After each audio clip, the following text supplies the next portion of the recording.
à Madame le professeur Michel Guillaume-Offlanc, qui va nous parler de la médiation et de l'entreprise. Qui nous réunit autour des rencontres de la médiation. C'est une vraie rencontre, la rencontre à la fois de la conscience que nous avons besoin de médiation, et le nous est très collectif, c'est nous à la fois dans le cadre de l'entreprise, qui est le thème que je vais traiter, mais le nous dans le cadre de la famille, le nous dans le cadre de villes qui sont parcourues par des incompréhensions culturelles, le nous de cette société internationale où les conflits sont de plus en plus menaçants.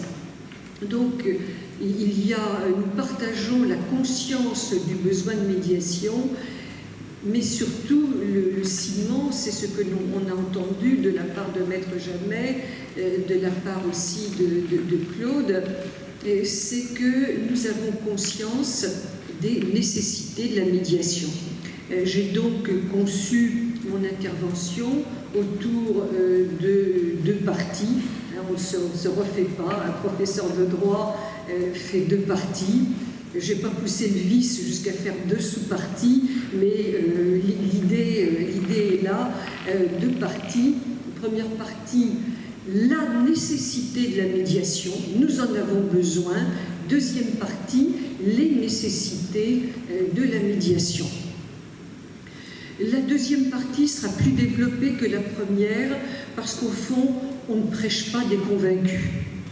Je ne pense pas avoir besoin d'insister beaucoup pour vous convaincre des nécessités, de la nécessité de la médiation. En revanche, il est important que nous repartions avec la claire conscience qui va parcourir toute la journée que la médiation n'est pas une variété de conciliation, ça n'est pas une variété de négociation, c'est pas une variété d'arbitrage. J'ai beaucoup apprécié que l'intitulé témoigne justement de la conscience qu'il ne faut pas donner à un adjectif qualificatif plus de poids que le substantif, ou à un complément d'objet direct plus de poids que le substantif. Vous avez fort judicieusement intitulé la communication que vous m'avez demandé, je vous en remercie à nouveau, de traiter, la médiation et l'entreprise. Ça n'est pas la même chose que si vous aviez intitulé ça la médiation de l'entreprise. Pour prendre des exemples où l'appartenance, mais le de est déjà un signe d'appartenance, où l'appartenance va jusqu'à prendre la forme d'un adjectif qualificatif, la médiation médicale, la médiation commerciale, la médiation judiciaire, eh bien, on voit que l'adjectif qualificatif modifie le substantif et donc la substance, et que c'est la préoccupation que je partage avec Claude, la médiation judiciaire soit en réalité de la conciliation, avec de plus en plus l'alignement du régime juridique de la médiation sur celui de la conciliation. Alors, sur la base de ce rappel de ce qui nous est commun, eh bien, je vais en introduction dire que la médiation et l'entreprise, ou la médiation de l'entreprise, ou la médiation médicale, ou la médiation judiciaire, c'est avant tout de la médiation. Et que face à ce prurite textuel qui saisit le législateur, c'est pas parce qu'on ne sait pas définir qu'il faut s'abstenir de pondre du texte, eh bien, il y a des acquis. Et ces acquis, il est très important qu'en introduction, j'en rappelle l'existence. Et cet acquis que nous partageons, c'est le code national de déontologie du médiateur que nous avons négocié ensemble en 2008 et qui a été porté à la connaissance du public en 2009. La Fédération nationale faisait partie des négociateurs. À l'époque, je présidais le syndicat l'UPIM, l'Union professionnelle indépendante des médiateurs, et nous avons réussi à élaborer une définition.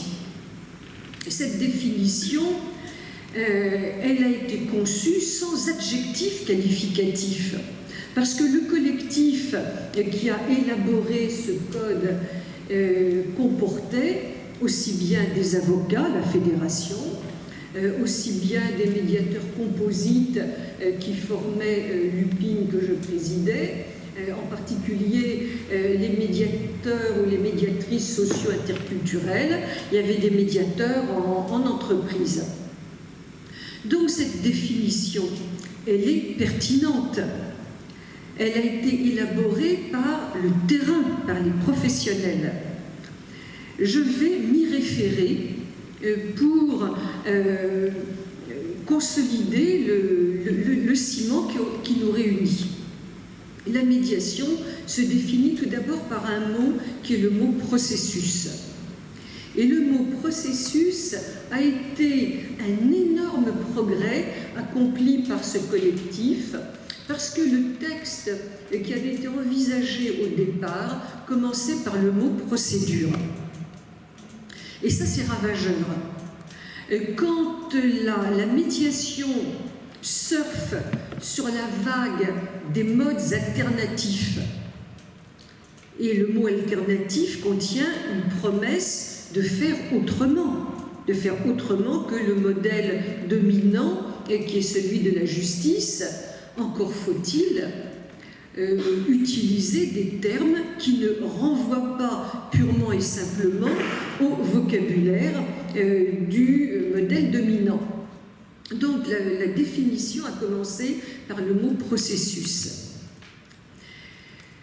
Processus qui repose sur la liberté et la responsabilité des personnes concernées.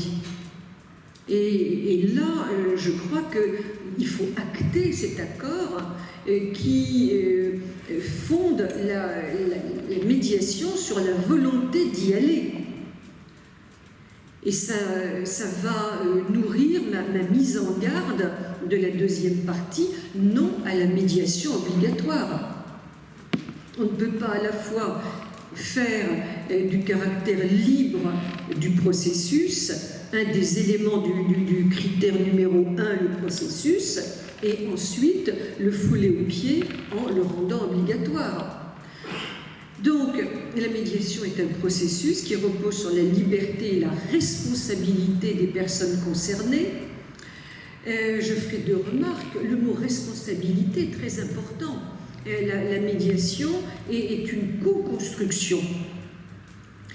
Ce qui me permet de signaler que ce que l'on appelle la médiation de consommation s'éloigne de cet élément de définition, parce que quand elle est gratuite, totalement gratuite pour l'un, le consommateur, est totalement payé par l'entreprise, on n'a pas le sentiment qu'on est co-responsable de cette médiation. Quand je pratique une médiation, et je pratique beaucoup la médiation dans des banlieues particulièrement défavorisées de la région parisienne, je demande toujours 1 euro de participation au médié, même si la mairie qui soutient l'association abonde le budget de l'association. Donc c'est un processus qui repose sur la liberté et la responsabilité des personnes concernées.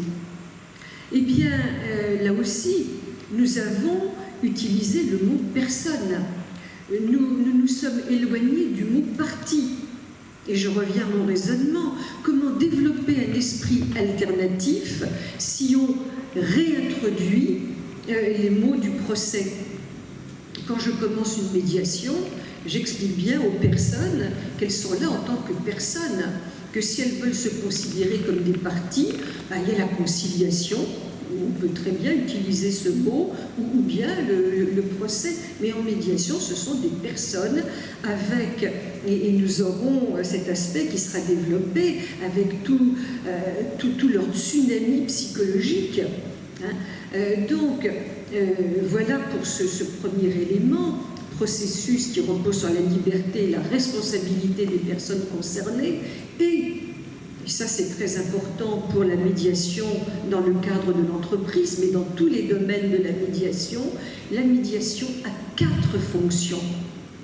Et ça, c'est bien acté dans notre définition de 2009. Créer du lien, recréer du lien lorsqu'il a été abîmé par les tensions internes ou économiques, prévenir le conflit.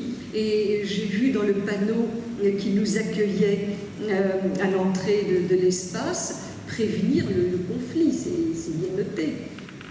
Et puis, 4e fonction, le régler, contribuer à le régler. Donc ça, c'est très important. Et l'entreprise, elle a bien besoin de créer du lien ou de le recréer. Même dans une petite entreprise, il arrive que le service commercial travaille sans lien avec le service de production. Dans les grandes entreprises, il arrive que d'un étage à l'autre, on ne communique pas. Il n'y a pas de lien. Il n'y a pas de lien parce que la médiation, elle est toujours interculturelle. Dans une entreprise, vous avez la culture des commerciaux, la culture des administratifs, la culture de ceux qui produisent. Et souvent, ce sont des logiques qui n'arrivent pas à communiquer pour le bien de l'entreprise. Créer du lien, il en faut quand il y a des fusions d'entreprises. Une fusion d'entreprise, c'est très souvent un mariage forcé. Le plus gros de ma pratique de médiation, à côté de la médiation sociale interculturelle dans les banlieues, c'est dans le domaine de la santé. Eh bien, la violence ressentie par les petites cliniques ou les petits hôpitaux, c'est surtout les petits hôpitaux locaux qui sont sommés de fusionner avec d'autres, c'est assimilable à une famille recomposée où les enfants n'ont pas demandé que papa refasse sa vie avec une autre femme ou que maman refasse sa vie avec un autre homme. Unité fondamentale de la médiation. Il n'y a pas de différence de nature entre une médiation familiale dans le cadre d'une famille recomposée et une entreprise qui doit fusionner avec une autre ou une organisation, puisque les hôpitaux sont des organisations, mais auxquelles on impose de plus en plus des contraintes assimilables aux contraintes de l'entreprise. La rentabilité des hôpitaux est quand même à l'origine de beaucoup de tensions, à beaucoup de pression sur le personnel. Donc voilà pour le premier critère de la médiation élaboré par le collectif de médiateurs, processus à 4 fonctions.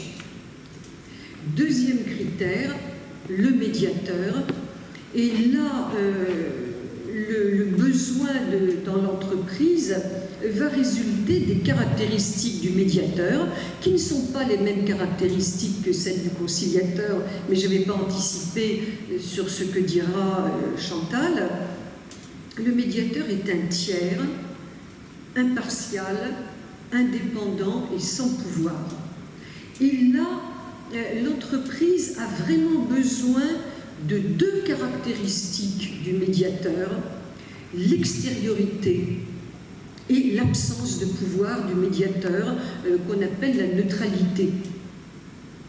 Parce qu'une entreprise c'est très souvent un espace confiné, où les tensions sont cuites et recuites. Et on a besoin de quoi? Je suis toujours dans la première partie, je navigue, je nourris ma première partie par les éléments de définition de 2009.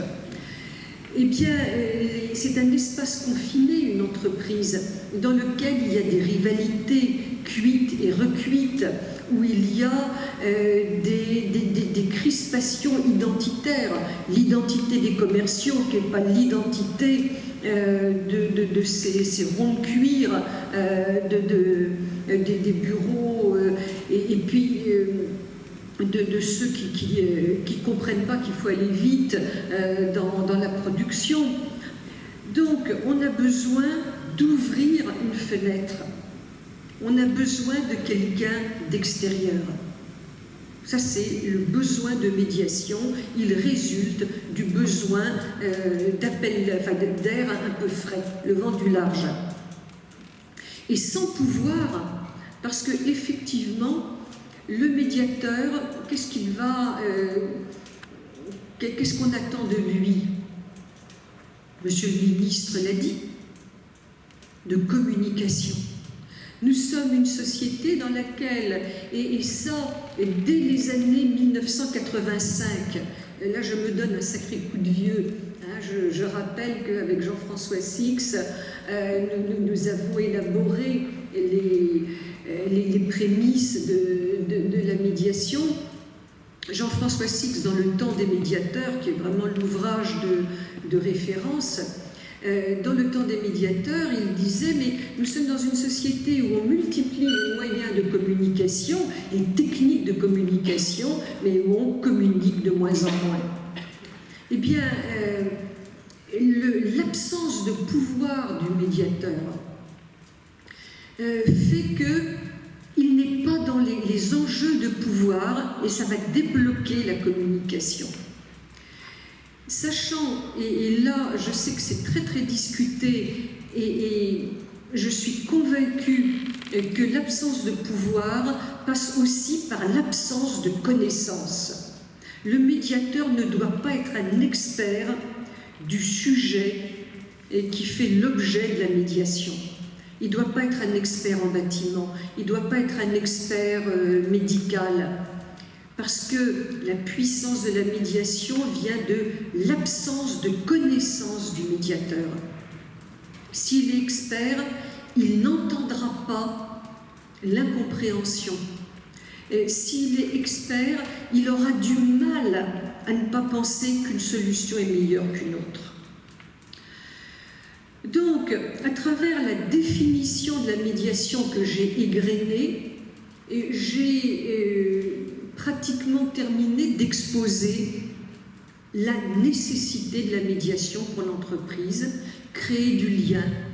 Une entreprise n'est pas toujours un ensemble bienveillant dans lequel on fait un pot d'accueil d'Arlida Dada.